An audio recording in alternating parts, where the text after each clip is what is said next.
गौरिया और रसगुल्ला वाला भी मैं कमरे में बैठा ये बात कर रहा था।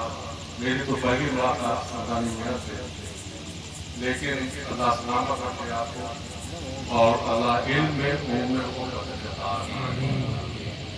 और ये खास तौर से सरकार मखदूम सुन्ना का करम है कि उस खानदान का एक एक बच्चा जब निकलता है तो शेरों के तरीके से कहा करता है।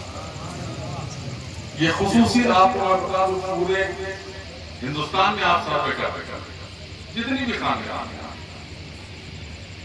और उन खानदानों पर निगाह डालने के बाद अगर आप चौथा शरीफ पर निगाह डालेंगे तो आपको एक वो अजीम फौज मिलेगी दीन की जिसको आप सोच भी नहीं सकते।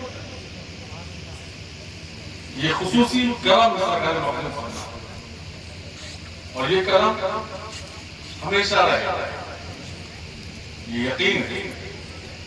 तो अभी आपने इनकी तकरीर सुनी, मैं दुआ कि ये दो एक लफ्ज़ आपने करना का मैं करूंगा, उसके बाद दुआ मांगी जाएगी।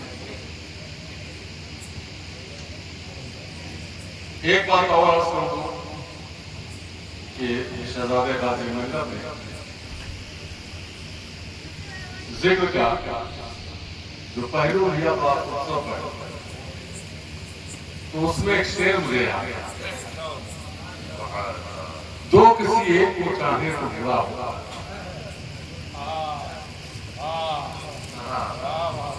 दो किसी एक को चाहे तो बुरा होगा, आपस में सुलूके ना होगा। अल्लाह के महबूब को चाहा मैंने, आप देखिए मेरे लिए क्या होता है।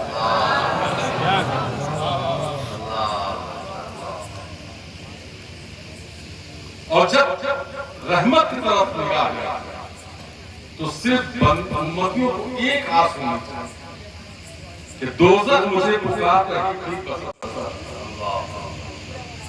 दोज़ख मुझे पुकार रही थी बसर गज़ब, ये रहमतें तमाम तेरा क्या है। ये यकीन होना चाहिए। ये हज़रत मुस्तफा कॉन्फ्रेंस बड़ी मेहनतों से मशक्कतों से आप नबी का जिक्र कर रहे हैं, 1500 साल जश्न विलादत मना रहे हैं, लेकिन आज कहने को एक बड़ी कवाई है, कड़वा सच है कि आज हमारा ईमान और उस ईमान की कमजोरी की सबसे बड़ी वजह है कि हमारा सुन्नत मुस्तफा पर अमल न करना। अगर हम सुन्नत मुस्तफा पर अमल करें तो किसी की मजाल नहीं है कोई हमारे ईमान तो हमको ये आज आयत करना पड़ेगा कि हम कुछ ना करें तो सबसे पहले नबी की सुन्नतों पर शरीयत मुस्तफा की पाबंदी करें। अभी बारहवीं शरीफ का जुलूस निकला, मैंने तो करने में बहुत सख्ती का जुलूस में एक डीजे वगैरह नहीं था, अखबारों तक में आ गया।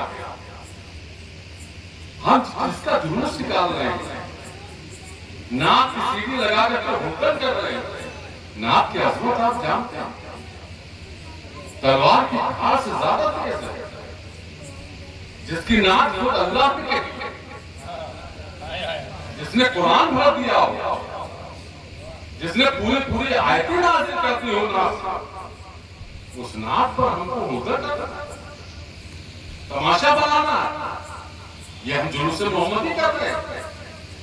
हमको इससे बचना होगा, हमको शरीयत मुस्तफा पर पाबंदी करनी होगी, हमको सुन्नत मुस्तफा पर अमल करना होगा। आज हमारा इखलाक कहाँ, आज हमारा किरदार कहाँ, इसको हमें बदलना होगा। और जिस दिन आप बदल लोगे उस दिन आपको कोई बात भी नहीं बात करता। आज हम जालिम के जुल्म से परेशान होते हैं, हम ये कहते हैं कि फलां की वजह से परेशान, लेकिन हमको सरकार की हदीस भी नहीं भूलनी चाहिए। सरकार ने इरशाद फरमाया कि जब हमारी कौम बदअमल हो जाएगी उस पर जालिम तो आज जहां जालिम का जुल्म साबित है वही हमारी बदअमलियां भी। آج سنی کس نام سے یہاں پہ؟ ارے ان کو تو جمعے سے مطلب ہے، 5 وقت کی نماز سے مطلب ہے۔ یہ ہمارا کردار ہے، ہم نبی کی فرما برداری کریں۔ نبی ارشاد فرمائے کہ نماز میری آنکھوں کی ٹھنڈک ہے، اور نماز کو ترک کر کے گھوم رہے ہو کہ سنی ہے تو دوسرے کیوں نہیں آپ کا تماشا بنائے؟ جو دوسرا کہتا ہے تو آپ کو شرم آتی ہے، آپ کو غصہ آتا ہے کہ وہ ہمارا مذاق ہو رہا ہے۔